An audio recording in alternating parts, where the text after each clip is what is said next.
المنير لقد نفذ القمر لا يمكن الثناء كما كان حقه بعد خدا بزرگی قصہ مختصر وأحسن منك لم تقط عيني وأجمل منك لم تلد النساء خلقت مبرعا من كل عيب كأنك قد خلقت كما تشاء مولاي صل وسلم دائما أبدا على حبيبك خير الخلق كلهم يا رب جمّا طلبنا منك مغفرة وحسن خاتمة يا مبدع النعم محمد سيد الكونين ما الثقلين والفريقين من عرب ومن عجم يا رب بالمصطفى بلغ مقاصدنا واغفر لنا ما مضى يا واسع الكرم مولاي صل وسلم دائما عبدا سرمدا على حبيبك خير الخلق كلهم بلغ العلا بكماله كشف الدجى بجماله حسنت جميع خصاله صلوا عليه وعليه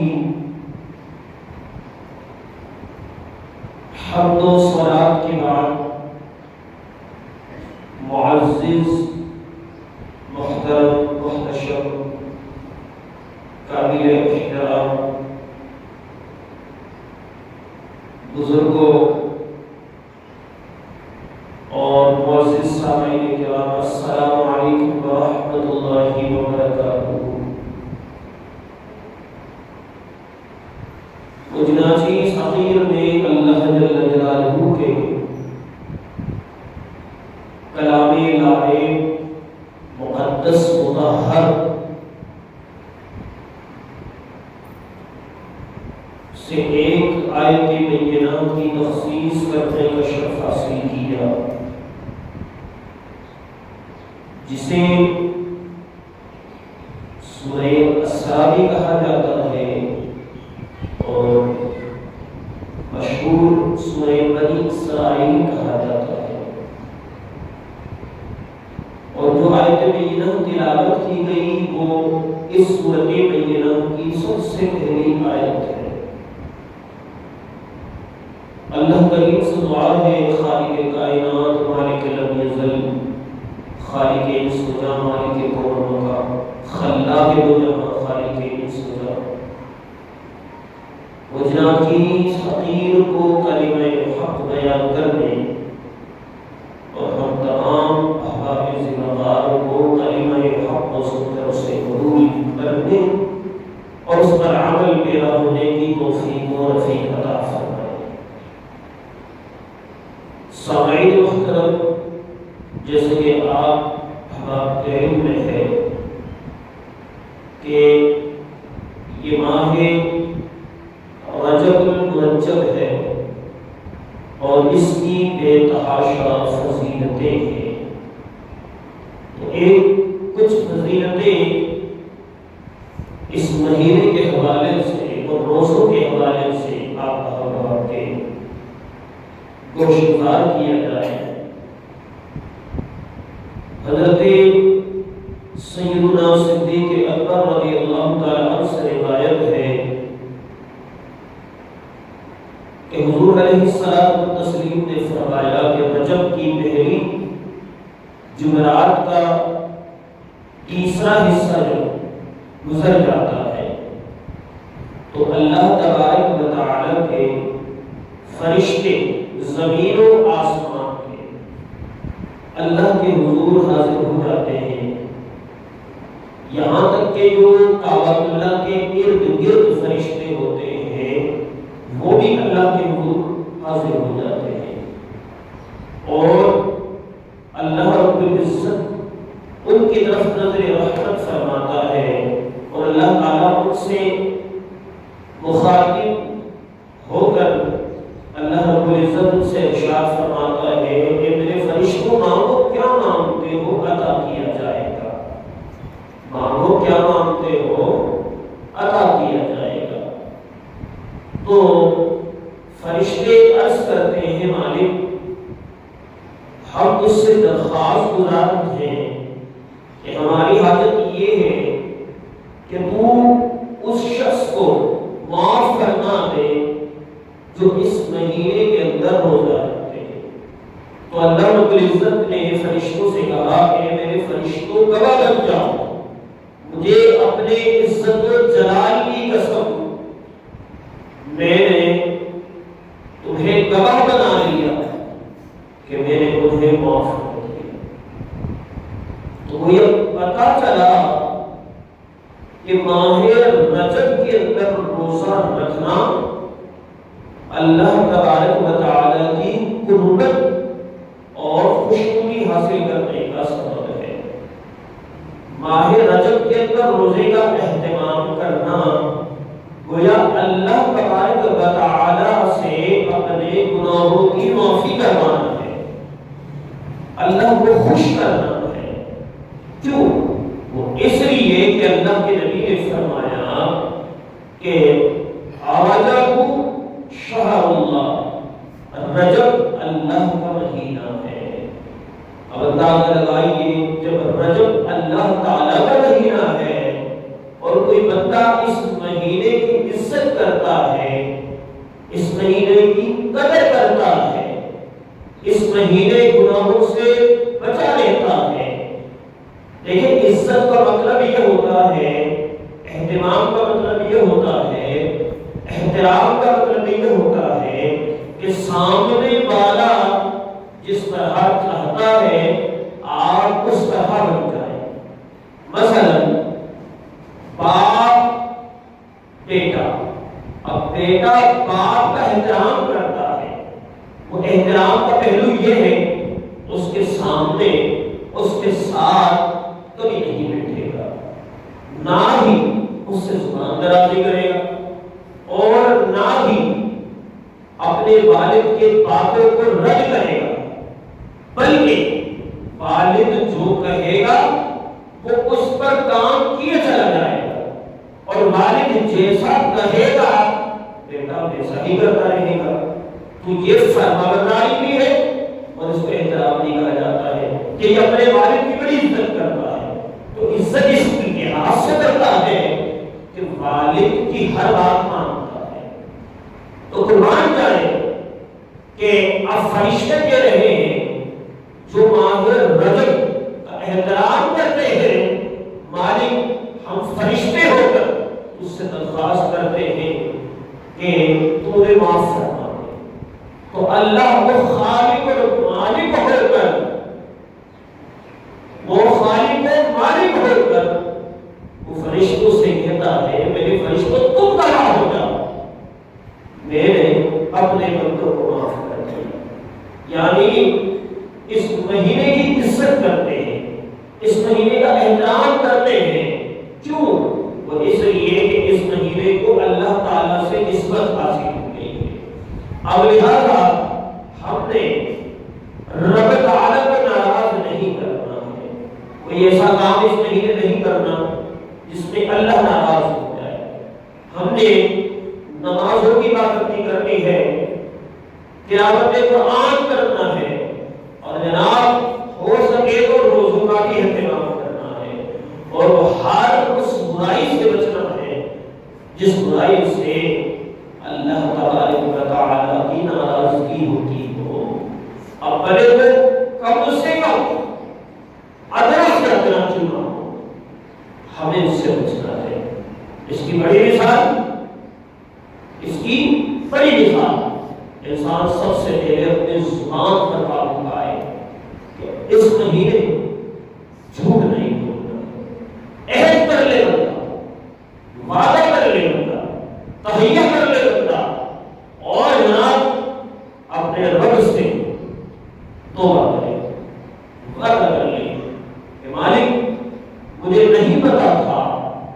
لائمی کا شکار تھا معلوم،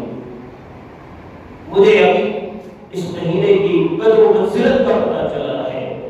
تو لہذا میں آئندہ اس مہینے کے اندر اب سے جناب جھوٹ نہیں بولوں گا۔ اس کی ابتدا ایک پہلی اینٹ لگا دیں، جنت کے اس محل کی تعمیر کے لیے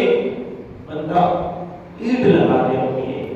کہ بندہ بس اپنے دل میں نیت کر لے مالک میں نے اس مہینے کے اندر جھوٹ نہیں بولنا، اگرچہ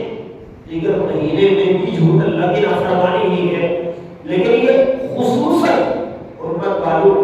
والے مہینوں میں سے ہے کہ اللہ فرما رہا ہے ان عدۃ الشہور عند اللہ 12 شہرا، اللہ کے نزدیک مہینوں کی تعداد 12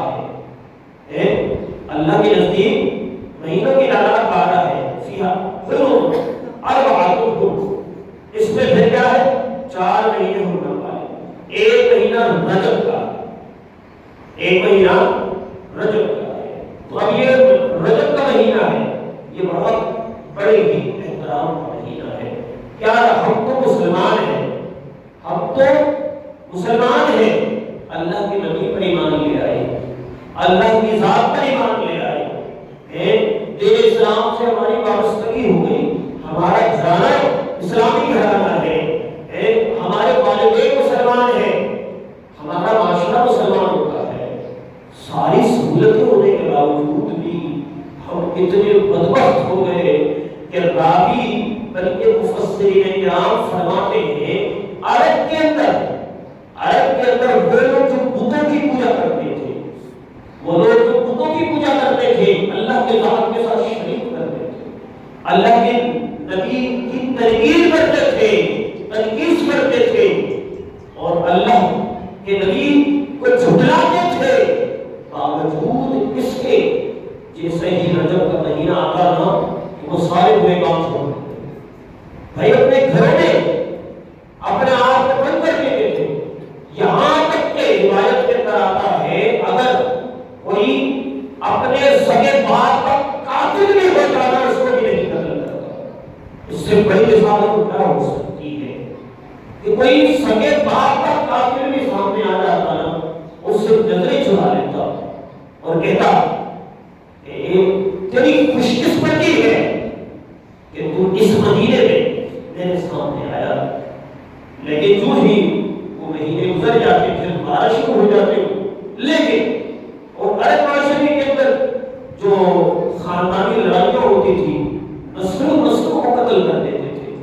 وہ بھائی خاندانوں کے اندر لڑائیاں ایسی چلتی تھی، عرب کی جو لڑائی تھی وہ تو قبیلے ختم ہو جایا کرتے تھے، تو ایسے جنگجو لوگوں کے اندر ایسا ادب و احترام کمال کا نہیں ہے، اور ہم مسلمان ہونے کے بعد دین اسلام سے وابستگی رکھنے کے بعد گھرانہ مسلمانوں کا ملا اور جناب پیدا ہوئے تو اللہ کے کلام کی سرائے ہمارے کانوں میں پڑی، اتنی برکتیں، اتنی رحمتیں، اتنی وسعتیں ملی، یار باوجود اس کے ہم اتنے بے گزرے کیسے ہو گئے، ہم اتنے بدبخت کیسے ہو گئے، ہم اتنے لاغیبیت کا شکار کیسے ہو گئے کہ یہ ہمارے لیے ایک لمحہ فکریہ ہے، ہمارے لیے ایک لمحہ فکریہ ہے۔ یہ سوچیے کہ جب اس قبر کے اندر ہمیں من و من مٹی میں دفن کر دیا جائے گا، تنہائی میں چھوڑ دیا جائے گا، جب کوئی پوچھنے والا بھی نہیں ہوگا، کوئی پرسانے حال بھی نہیں ہوگا، کوئی مداوا بھی نہیں ہوگا، کوئی دیکھنے والا بھی نہیں ہوگا، تنہائی کا گھر ہوگا، تنہائی میں مکی وہاں ہو تو جناب حالت و کیفیت کیسی ہوگی۔ آج تو حال یہ ہے کہ ایک ننھا سا جو مچھر ہے نا، اس مچھر سے بندہ ہلاک ہو جاتا ہے، اور اس مچھر کے ڈر سے بچنے کے لیے ہم کتنے ہتھیار استعمال کرتے ہیں، کئی اسپرے استعمال کر رہے ہیں، کئی گلوب استعمال کر رہے ہیں، تو کہیں کیا کہیں بھیجنا، تو کتنی اذیت دے کیفیت ہو جاتی ہے۔ جناب وہ اگر کاٹ دے وائرس اثر انداز ہو جائے، بندہ ہفتوں تک بیماری میں پڑا رہتا ہے۔ تو ابھی تو فی الحال یہ کیفیت چل رہی ہے، اللہ تمام بیماروں کو شفا عطا فرمائے۔ تو میری تو خود تقریباً 4 دنوں سے 5 دنوں سے بخار میں مبتلا ہوا ہوں۔ تو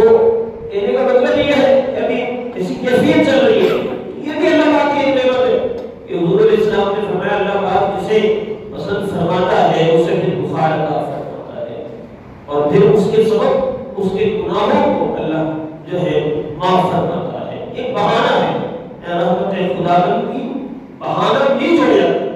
اللہ رومی علیہ السلام فرماتے ہیں کہ اللہ کی رحمت بہانے تلاش کرتی ہے بندے کو معاف کرنے کے لیے۔ تو کہنے کا مطلب یہ ہے کہ ہم بچنے کے لیے کس طرح کے عمل استعمال کرتے ہیں۔ ہم اس نیڈ کے اندر جائیں گے، تنہائی کا عالم ہوگا، وہاں کس کو تلاش کریں، وہاں کس طرح کی میڈیسن آپ لیں گے، کس طرح کا مالک آپ تلاش کریں گے۔ وہاں تو جناب آپ چاہیں گے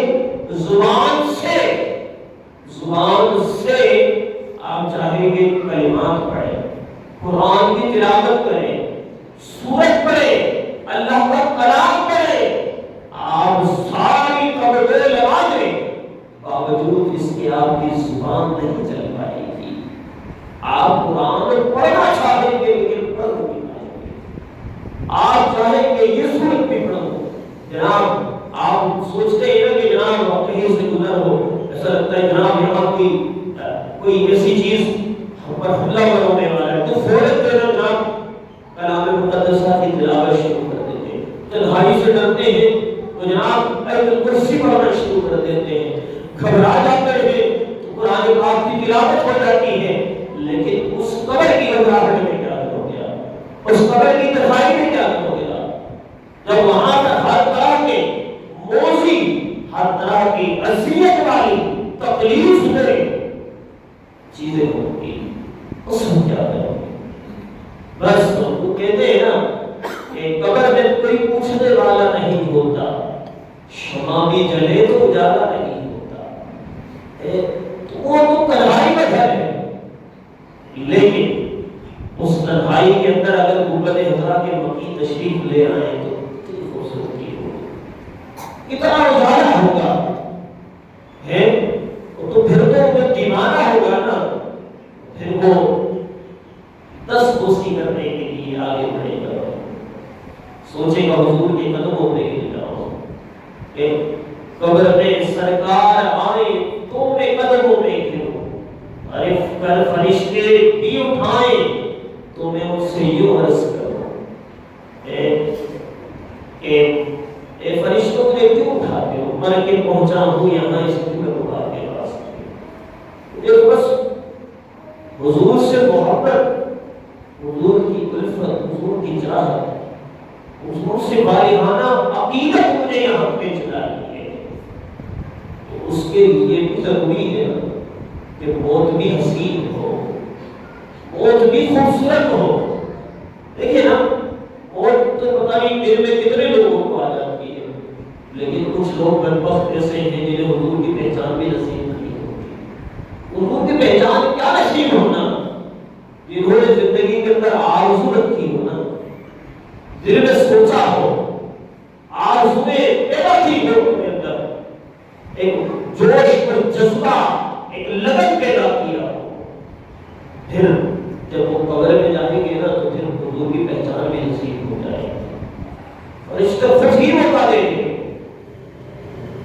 فرشتے خود ہی موقع دیں گے، لیکن جب بندہ مرا ایسے ہو کہ جناب وہ قابل عبرت ہو گئے، تو جب دنیا کے اندر ہی وہ عبرت کا نشان ہو تو آخرت کے عالم برزخ کے عالم آخرت کو سکون کیوں مل رہا ہے؟ تو زندگی ہو تو ایسی ہو، یہ تو قابل رشک ہو۔ ایک بزرگ تھے،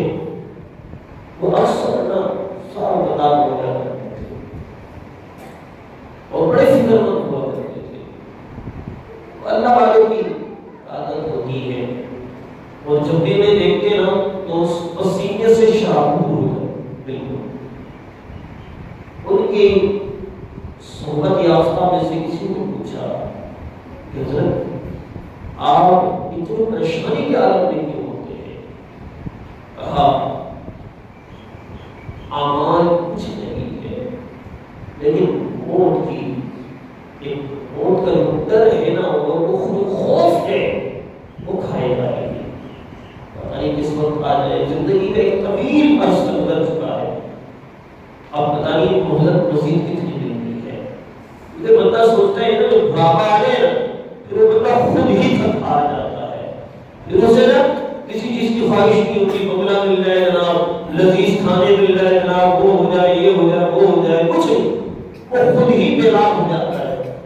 وہ بلکہ اپنی زندگی سے بھی بیدار ہو جاتا ہے۔ کبھی اپنوں کی بے رخی ہے، کبھی معاشرے کی جو ہے تلخیوں سے ہے، اور کبھی جو ہے وہ خود کی بے بسی سے، بس ایسی حالت کیفیت ہو جاتی ہے۔ تو جب ایسی کیفیت ہوتی ہے نا، وہ خود بول مانگنے پر مجبور ہو جاتا ہے۔ تو یار افسوس کا مقام یہ ہے بھائی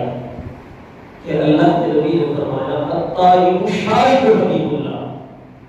وعلا حبیب اللہ، اللہ کے نبی نے فرمایا کہ جو جوانی میں توبہ کرے نا، وہ اللہ کو بڑا محبوب ہو جاتا ہے۔ یعنی گناہ کار تھا، گناہ کرتا رہا، لیکن دل کی دنیا بدل گئی اور اس نے دل سے توبہ کیا کہ مالک اور گناہ نہیں کرتا ہے، اب بس حقیقت کا پتہ چل گیا ہے،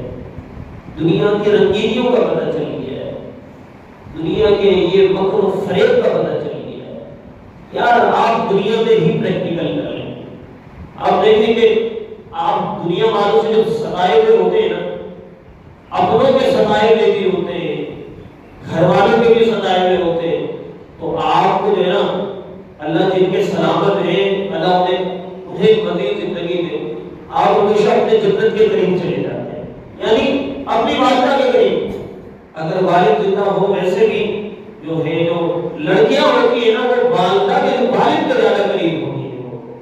لیکن اگر لڑکا ہو تو وہ والدہ کے قریب ہوتے ہیں۔ تو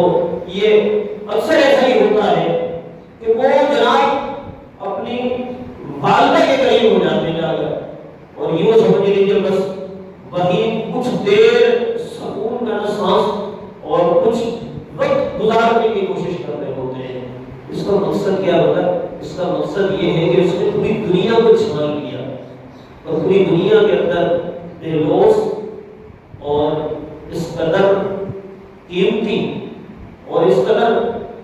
بامانہ چیز آپ کو کہیں نہیں مل سکتی، اتنی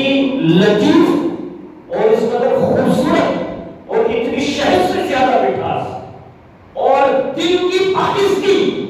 آپ کو کسی اور ذات میں مل ہی نہیں سکتی۔ دنیاوی تمام رشتوں کو آپ تکول لیں، چھان لیں، نہیں مل سکتی کسی سے۔ اور بے لوث محبت اگر ملتی ہے تو ماں کے قدموں سے ملتی ہے، پھر وہ بندہ ماں کے قدموں پر یا ہو جاتا ہے، اس کی ساری سوچیں وہی ہو جاتی ہے پھر، اور اس کو تھوڑی دیر کے لیے کیوں نہ ہو لیکن وہ دنیا سے کہیں دور چلا جاتا ہے، تو اس کو جو سکون اور طمانینت نصیب ہوتی ہے نا بھائی،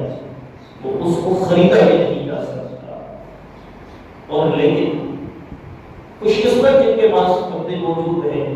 اللہ نے قدر کی توفیق عطا فرمائے کہ وہ اس جنت کی قدر کرے، مگر نہ اللہ پاک نے اس آسمانوں سے اتار کر ماں کے قدموں کے لیے رکھ دیا۔ جس کعبے کو دیکھنے کے لیے بندہ اتنے خرچات خرچ کر کے جاتا ہے،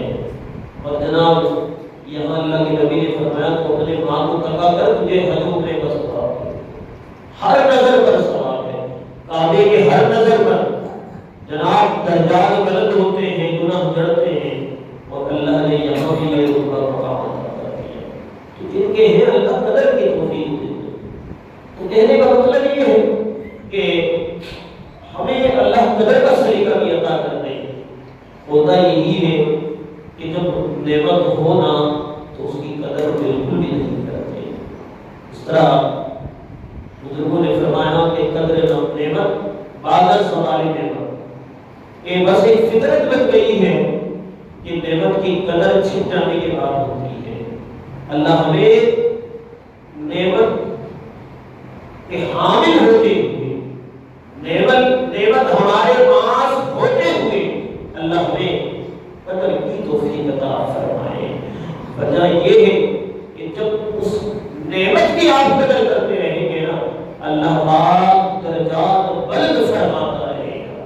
لیکن اگر اس نعمت کی قدر نہیں کریں گے پھر ہوگا یہ، آپ درجہ بدل جا آپ نیچے کی طرف چلتے چلے جائیں گے، کامیابیاں چھن جائیں گی آپ سے، سارے کے سارے خواب دھرے کے دھرے رہ جائیں گے جنہوں نے اپنے والدین کی قدر کی ہو۔ تو گویا اللہ ہمیں قدر کا صحیح فہم عطا فرمائے، اور جنہوں نے قدر نہیں کی ان کے لیے بڑی خوبصورت بات کہ مفہوم حدیث ہے کہ ان کے لیے اصحال ثواب کا اہتمام کیا جائے، ہر جمعہ کیا جائے۔ اللہ اس اصحال ثواب کے صدقے آپ کے رزق میں برکت، آپ کے رزق میں وسعت عطا فرمائے گا، اور آپ کی جو پریشانیاں ہیں،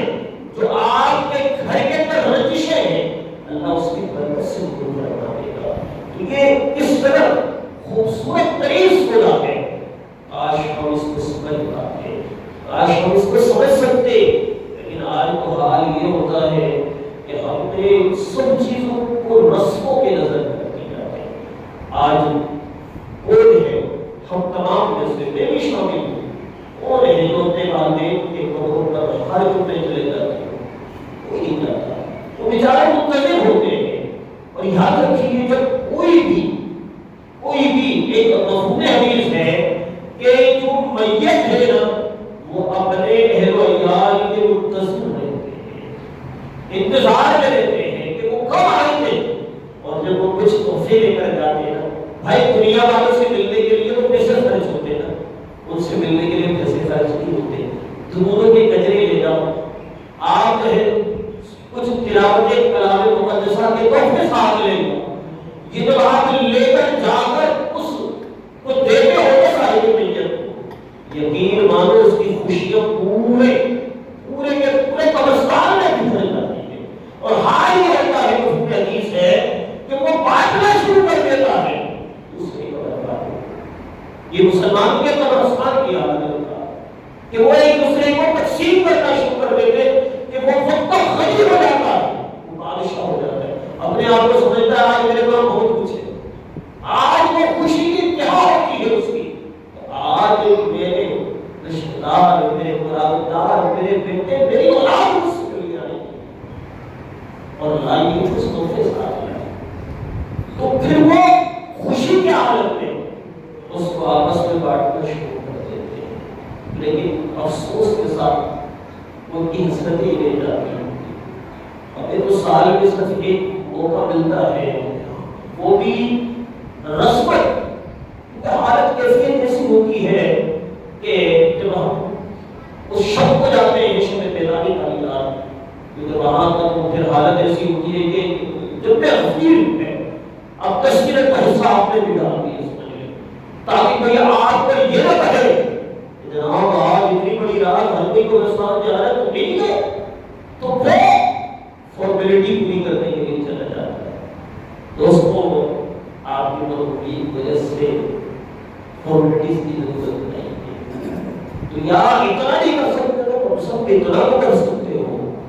کہ ان کے لیے سارے ثواب کا اہتمام کرنا، ان کے لیے ہر جمعہ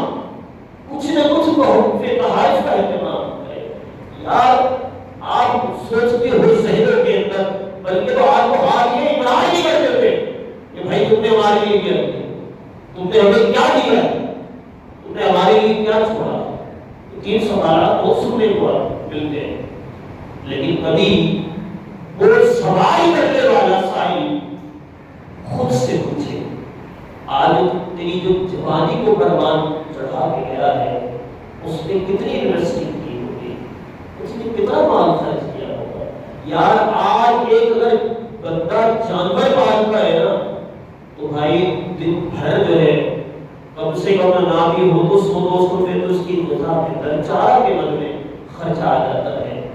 اور اندازہ لگائیے اگر آپ دن کے 200 روپے لگائیں تو 10 دن کے 2000، مہینے کے 6000 روپے پلس پھر تو اب آپ کی ضرورتیں، آپ کی خواہشیں، آپ کے ناز و نخرے، تمام چیزوں کو اس کے ساتھ انکلوڈ کریں پھر پتہ چلے گا کہ آپ مہینے کے اندر ایک جوڑا، بلکہ اگر چھوٹا ہے تو 2-3 جوڑے. پھر اس بیچارے کی جو کمر کستی ہے، پھر اس بیچارے کی جو یعنی اپنا زور بازو سے صرف کیا، اپنی جوانی نچھاور کر دی، بھائی اپنا مال تک لٹا دیا، تم پر اپنا سب کچھ لٹا دیا. آخر انتہا یہ ہو گئی کہ اس نے اپنی طاقت تجھے دے دی اور خود کمزور ضعیف ہو گیا، اپنا مال تجھے دے دیا اور خود مجبور ہو گیا، اپنی جوانی شمال تجھے دے دی اس نے اور خود بزرگ ہو گیا.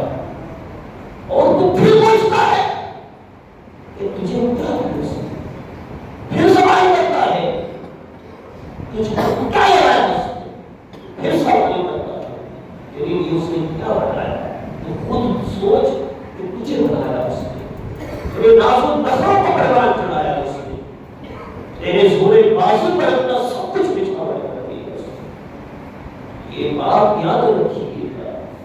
آج ہم جو کچھ بھی کر رہے ہیں اپنے بارے میں یقیناً ہمارے ساتھ یہ اثر نہیں ہوتا، بلکہ کچھ دنوں پہلے، بلکہ یہ سالوں پہلے کی بات ہے کہ یہ جو ہمارے معاشرے کے اندر ایک کلچر جو چل رہا ہے نا، اس کلچر کو ہم کہتے ہیں اولڈ ہاؤس. اولڈ ہاؤس جہاں پر جو ہے بزرگوں کو جب ایک عمر طویل گزار لیتے ہیں اور اس کے بعد دیکھتے ہیں کہ جناب یہ بڑا تنگ کر رہا ہے، اس کی گھبراہٹ بھی تنگ کر رہی ہے، اس کی کھانسی میں بھی پریشانی ہوئی ہے اور یہ بول گراس کر رہا ہے، اس کی صفائی میں بھی پریشانی ہوئی. ہماری فیملی لائف اسٹائل کو پریشانی ہے، ہماری زندگی کو بڑی دشواری ہے، کیا ہم کام کریں گے اس کو لے کے. لیکن کبھی وہ وقت بھی سوچنا تھا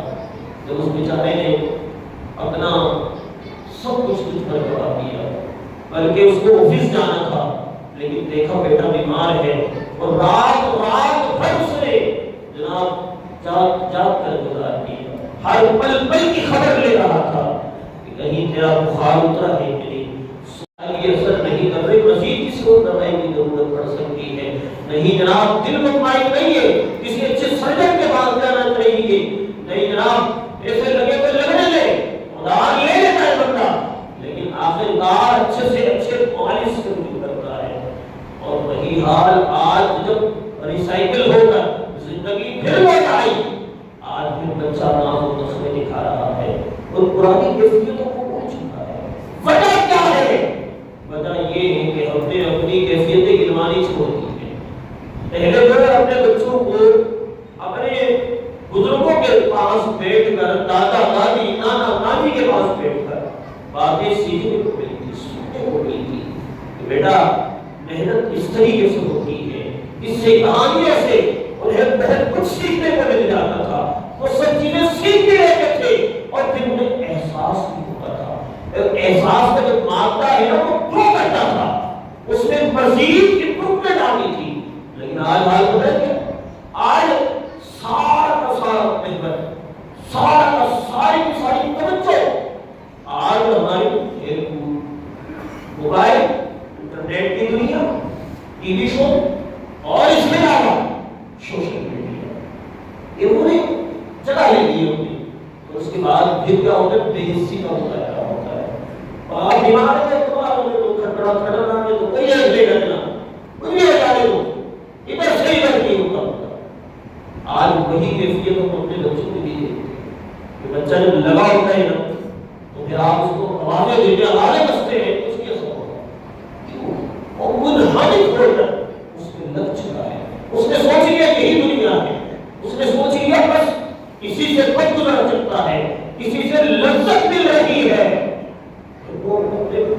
کے پاس بیٹھنا نہیں کر رہا ہے. اور آج تک ہمارے گھر کی خواتینیں بھی اس معذرت کے ساتھ خواتینیں بھی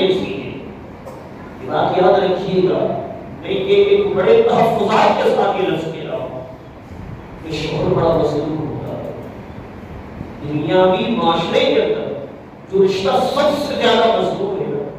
وہ مظلوم رشتہ شوہر کا ہے۔ پتہ ہے وجہ یہ ہے کہ جب عورت رشتہ ازدواج کے اندر آتی ہے نا، آنے کے بعد اس کا سارا ذمہ شروع ہوتا ہے،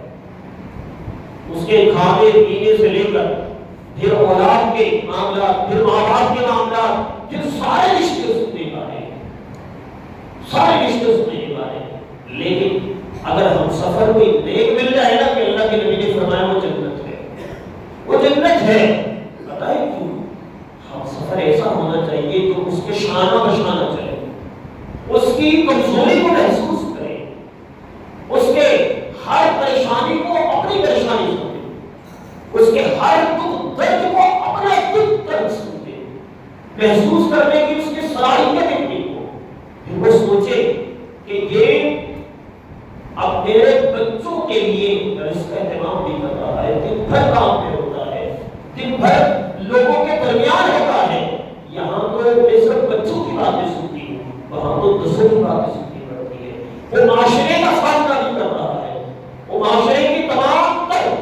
حالات اور کیفیات کو بھی دیکھ رہا ہے، باوجود اس کے گھر آئے تو گھر میں بھی چلی بڑی کام نہیں چیز، تو مجھے بتاؤ اس سے بڑا مظلوم کون ہو سکتا ہے؟ اس سے بڑا اور مظلوم میں اس لیے کہہ رہا ہوں کہ وہ آخرت کے معاملات میں بڑا مظلوم ہے۔ آپ کو پتہ ہے کہ عورت کے ساتھ کیا معاملات ہوتے ہیں؟ عورت نے تو جناب یہ کہہ دیا کہ اس نے کہا نماز پڑھو، اس نے کہا نہیں پڑھتی، اس نے کہا یہ کام ہے وہ کام ہے، آپ زور زبردستی تو نہیں کر سکتے ہو، آپ جناب چپ ہو گئے۔ عورت نماز پڑھتی ہی نہیں، پڑھتی نہیں، تو آپ کو پتہ ہے اسے قیامت اس کی بھرپائی کی آپ کو وہ شوہر کرے گا، وہ شوہر اپنے لیے عذاب کا پتہ تیار کر رہا ہے، اور ہر گھر کی ہر گھر کی عورت نماز نہیں پڑھتی، اولاد نماز نہیں ادا کرتی، اولاد کی تربیت نہیں ہو پائے گی۔ اللہ کے نبی نے فرمایا یہ اس کی وجہ کچھ ہماری بھی ہے، ہم نے سارا کاروبار کو دے دیا، تھوڑا بہت گھر والوں کے لیے اس بات کی طرف بھی آئے۔ اللہ کے نبی صلی اللہ علیہ وسلم کی حدیث مبارکہ ہے کہ اللہ کے نبی نے فرمایا کہ جو بندہ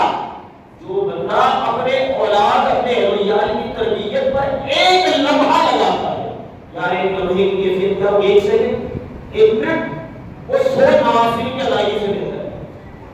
100 نوافل کی ادائیگی سے بہتر ہے۔ اور اللہ کے نبی کا فرمان ہے اتبعوا اولادکم واحسن عددا، فرمایا اپنے اولادوں کو ادب سکھاؤ اور اچھی آداب سکھاؤ۔ کیوں؟ فرمایا الولد سر لابیہ، کیونکہ باپ ہی بیٹا ہی تو باپ کا راستہ ہے، اور بیٹے سے ہی پتا چلے گا باپ کتنا نیک، باپ کتنا متقی ہے، باپ کتنا پارسا ہے، اور باپ کا صف کتنا وسیع ہے۔ اگر بیٹا گالیاں دیتا ہے تو پھر کیا تصور کیا جائے گا؟ اگر بچہ بے ادبی کرتا ہے تو کیا تصور کیا جا سکتا ہے؟ تو یاد رکھیے جو اختیارات ہم نے دوسروں کو دے دیے وہ اختیارات اپنے ہاتھ میں لے۔ آج ہم نے معاشرے کے اندر ایک لفظ گھما کے نہ تباہ کر دیا، وہ یہ بچوں پر ڈنڈیاں نہیں دے بھائی، حدیث بات کے اندر آتا بالحشمتی، نماز پڑھاؤ ڈنڈی کے ساتھ، نماز پڑھاؤ ڈنڈی کے ساتھ، اور قرآن پاک کے اندر اس کی ترغیب دی جا رہی ہے۔ بعض اہل بالصلاۃ، سختی سے حکم دیا گیا، اللہ فرما رہا ہے اپنے اہل و عیال کو نماز کا حکم دو، بس پڑھی آ رہی تھا اور اگر نہ پڑھے تو زبردستی کرو کر بھائی اللہ فرما رہا ہے، اور اگر پھر بھی نماز نہیں پڑھتے تو پھر آپ کو نہیں ان کو نہیں کرنا، تو آپ یہ سوچو کہ آپ کے ساتھ کیا ہونے والا ہے، قبر میں کیا ہونے والا ہے، حشر میں کیا ہونے والا ہے، اپنے لیے کیا تیار کرتے ہیں۔ اور بات یاد رکھیں، ہم نے تو اپنی زبان کو بے زبان کر دی ہے، ہم سوچتے جناب اس عورت نے تھوڑا